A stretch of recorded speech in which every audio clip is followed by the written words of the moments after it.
السلام علیکم۔ اور اگلی قطار میں بیٹھے ہوئے راہل نے مسکرا کر اکبر کو آنکھ ماری اور اسجد شکریہ کہہ کر باہر نکل آیا۔ دفتر کے باہر پروفیسر شرما اور لیبارٹری اسسٹنٹ کھڑے ہنس رہے تھے، اور لگن لال جو ہر سال کالج کی ڈی بیٹ میں فرسٹ آتا تھا ڈاکیے سے منی آرڈر پر آئے ہوئے روپے گن رہا تھا۔ اسجد سائیکل شیڈ میں جا گھسا اور دیکھا کہ 19واں نمبر خالی تھا۔ سمرن اپنا سائیکل اٹھا کر چلی گئی تھی۔ اس نے اپنا سائیکل نکالا اور کتابیں کیریئر پر سپرنگ کے نیچے رکھیں تو گدی کے نیچے کوئی کاغذ چرمر چرمر بولا۔ اس نے ہاتھ مارا تو یہ ایک ورق تھا۔ اس ورق پر فریچی کے تاریخی عزم کا ذکر تھا جب وہ اپنے محبوب کرٹس کی اس خواہش کو ٹھکرا دیتی ہے کہ وہ رات پچھلا پہر اس کے ساتھ گھر سے باہر آ کر اس سامنے نظر آنے والے باغ میں گزار دے جہاں چاند اپنی ٹھنڈی اور میٹھی چاندنی برسا رہا تھا۔ لیکن فریچی نے اسے جھڑک دیا کہ کل اگر اس نے لارنس کو شکست دے دی تو وہ میدان جنگ ہی میں اس کے ساتھ ہمیشہ کے لیے وابستہ ہو جائے گی۔ یہ کہہ کر اس نے کھڑکی بند کر دی اور کرٹس اپنی تلوار کی دھار پر انگلیاں پھیرتا ہوا وہاں سے چلا گیا۔ اسجد یہ ورق دیکھ کر مسکرایا اور اسے طے کر کے جیب میں رکھ لیا۔ آج شام کو پولیس گراؤنڈ میں ہاکی کا میچ تھا اور ناول کا یہ ورق سمرن کے وہاں ملنے کا پیغام دیتا تھا اور انتظار کی وہ گھڑیاں بخشتا تھا جو اسجد کے پاس پہلے ہی بہت کافی تھیں۔ لیکن اب کہ یہ گھڑیاں اس قدر طویل ہوئیں کہ اسجد کو تازہ پالش کیے ہوئے بوٹ اور پریس کی ہوئی دو رنگی یونیفارم بوجھل سی معلوم ہونے لگی۔ وہ بار بار کھڑکی سے جھانک جھانک کر دیکھتا اور بڑبڑاتا کہ نہ جانے انور اور زکریا کو کیا ہو گیا تھا۔ شاید وہ اکیلے ہی گراؤنڈ میں چلے گئے ہوں گے، لیکن انہیں آنا ضرور چاہیے تھا۔ وہ اکیلے کبھی نہ جاتے تھے۔ وہ بار بار ہاکی کے بلیڈ پر ایسے نگاہ ڈالتا جیسے آج وہ کسی بہت بڑے مقابلے میں شریک ہو رہا ہو اور مقابلے کے لیے اسے کوئی بہت قیمتی انعام ملنے والا ہو، جیسے وہ ہاکی کے میدان میں نہیں بلکہ اگلے وقتوں کی کسی راجا کی سوئمبر سبھا میں شجاعت کا جوہر دکھانے جا رہا ہو۔ جب تماشائیوں کی پرشور آواز نے اسجد، شاباش ذاکر، بیکپ انور اور موہن سنگھ جاملو اور تالیاں اور پھر شور، ایک قیامت کا شور، گول اور فضا میں ناچتی ہوئی سیٹیاں تھم گئیں اور ایک طویل وصل بجی اور کھلاڑی آگے پیچھے دو قطاروں میں جڑ گئے اور ایک صاحب نے جو پوشاک اور کانسنے اور دیکھنے کے انداز سے کوئی حاکم اور اعلیٰ معلوم ہوتے تھے، باری باری سب کو انعامات تقسیم کر دیے اور اسجد چاندی کا چمکتا ہوا ایک بہت بڑا کپ اٹھائے دوستوں کے گھیرے سے باہر نکلا تو سمرن اس کا سائیکل اٹھائے ایک طرف کھڑی تھی اور اسے دیکھتے ہی ایک پیاری مسکراہٹ اس کے ہونٹوں پر نمودار ہوئی اور اسجد ادھر ہی لپکا۔ ہیلو سمرن، شکر ہے تمہارے دوستوں نے تمہیں مجھ تک پہنچنے کے لیے راستہ دے دیا۔ اور میں نے کہا مبارک ہو۔ شکریہ، وہ ایک طرف درختوں سے گھری ہوئی سڑک پر ہو لیے۔ سمرن چمکتی ہوئی بولی، میں نے کہا آج کے میچ میں تو آپ نے کمال کر دیا۔ وہ ہاتھ دکھائے کہ بھائی کیا بات ہے، میں تو دنگ رہ گئی۔ میں نے کہا شکریہ۔ اسجد نے اس کی ناچتی ہوئی آنکھوں کو قدرے حیرت سے گھورا اور وہ آنکھیں چراتے ہوئے بولی، لو سنبھالو اپنی سائیکل، لو پکڑو یہ کپ اور بیٹھ جاؤ آگے۔ سمرن کپ لے کر آگے بیٹھ گئی اور اسجد سائیکل کو خیالوں کی طرح اڑاتا ہوا شہر سے باہر دور دور تک لیتے ہوئے سرسبز باغوں کے درمیان لے آیا۔ سمرن نے کپ اچھالتے ہوئے پوچھا، تمہارے پاس ایسے بے شمار انعام ہیں؟ جی نہیں بھرا ابھی، سب سے بڑا انعام تو ابھی جیتنا ہے۔ وہ کون سا ہے؟ ایک، میں بھی تو سنوں، بتا دو۔ ہاں نہیں بتاتا۔ خیر نہ بتاؤ۔ خیر بتا ہی دیتا ہوں۔ میں نے کہا میں نہیں سننا چاہتی۔ میں نے کہا تمہیں سننا پڑے گا۔ میں نے کہا میں نہیں سننا چاہتی۔ میں نے کہا میں یہیں چھوڑ دوں گا سائیکل کو۔ لو یہ گیا۔ سمرن سائیکل کے ہینڈل سے چمٹ کر چلائی، مت گرانا، لو بس بتا دو، میں سننے کے لیے تیار ہوں۔ اور اسجد نے ہنستے ہوئے کہا، اب آئی ہو نا سیدھے راستے پر، سنو وہ انعام، ہاں وہ انعام، وہ قیمتی اور خوبصورت انعام تم ہو۔ سمرن نے سر ہلایا، واہ، یہ انعام تو تمہیں ملنے سے رہا۔ یہ سن کر اسجد نے ریت کا ایک ٹھیلا دیکھ کر سائیکل گرا دی اور مصنوعی غصے سے بولا، کیوں، میں تمہیں چھین کر لے جاؤں گا، حریف کے قتلے کر دوں گا۔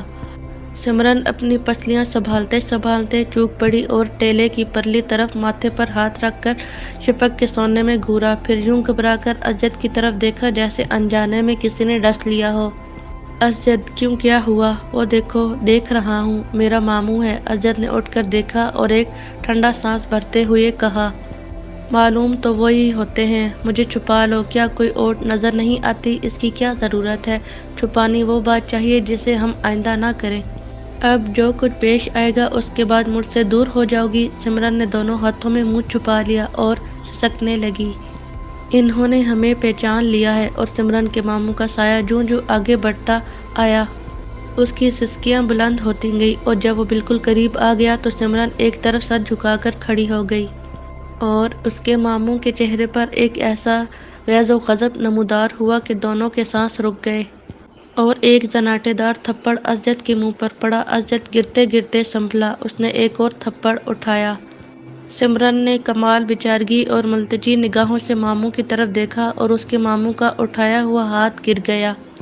نفرت سے بولا، مجھے تم سے ایسی امید نہ تھی کہ زمیندار صاحب کا پوتا ہمارے گھر ڈاکہ ڈالے گا۔ اس نے مڑ کر سمرن کو ایک دھکا لگایا، وہ ریت پر منہ کے بل گر پڑی۔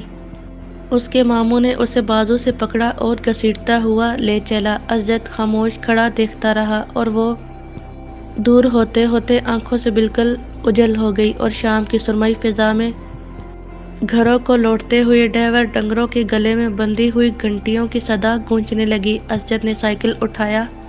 گھنٹیوں کی صدا میں ایک وحشت ناک اداسی تھی۔ وہ خود بھی اداس تھا، ساری فضا ہی اداسی سے بھری ہوئی نظر آتی تھی۔ وہ چل رہا تھا اور یوں محسوس ہو رہا تھا جیسے اس کے پاؤں مانو بھاری ہو گئے ہوں۔ جی چاہتا تھا وہیں بیٹھ جائے، جی چاہتا تھا زور زور سے چلائے۔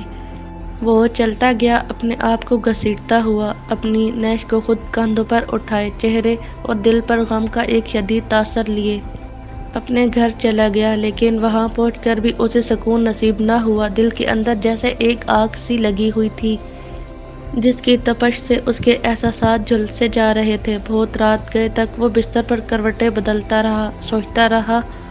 ماں کلاک نے 2 بجائے اور وہ بستر سے اٹھ کر کرسی پر آ بیٹھا۔ کمرے میں سے اس کے پتا جی کے خراٹے بھرنے کی آواز آ رہی تھی، اور یہ آواز اس خاموشی میں یوں معلوم ہوتی تھی جیسے اس کے احساس پر ہلکی ہلکی ضربیں لگائی جا رہی ہوں۔ اس نے اپنے آپ کو کرسی کی پشت پر گرا دیا اور ایک جمائی لی۔ جمائی لیتے ہوئے وہ چونک پڑا۔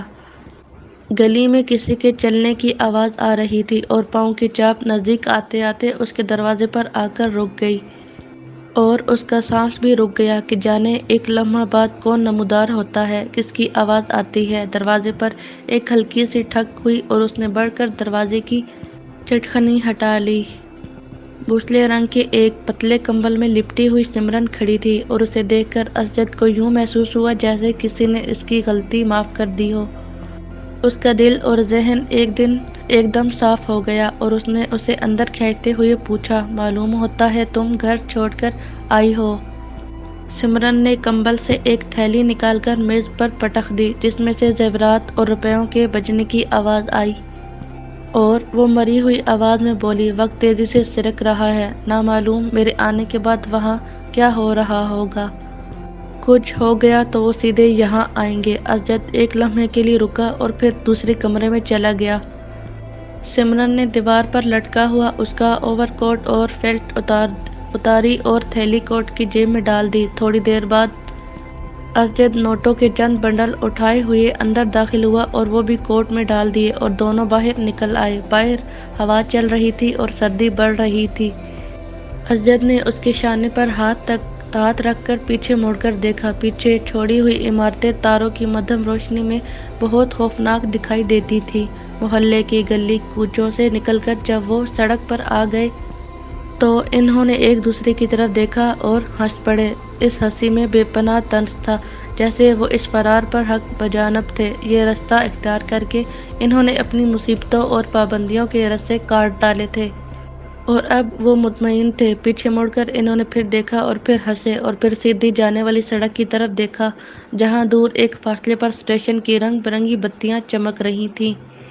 اور اچانک کہیں پاس سے بہت سے آدمیوں کے ہنسنے کی آواز آئی۔ دونوں نے گھبرا کر ادھر ادھر دیکھا، اور سڑک کے پار گرینڈ ہوٹل کے گیٹ کی مدھم روشنی کے ارد گرد چند ینکی منڈلاتے ہوئے دکھائی دیے۔ سڑک پر چلتے چلتے سمرن اسجد کی دوسری طرف آ گئی، اور اس کا پاؤں ساڑی میں الجھ کر لڑکھڑایا اور ایک ینکی وہیں سے چیخا اور انہوں نے اپنی ٹارچوں کی روشنیاں ان پر پھینکی۔ سمرن نے چکا چوند سے گھبرا کر آنکھوں پر دونوں ہاتھ رکھ لیے تھے۔ ازجد بولا، جلدی چلو سمرن، یہ الو کے پٹھے نشے میں بدمست معلوم ہوتے ہیں۔ ازجد کے تیز رفتار قدموں کے ساتھ ساتھ سمرن بھاگنے لگی، اس کا سانس چلنے لگا اور ینکی دوڑ کر ان کے سامنے آ گئے۔ کدھر جانا ہے؟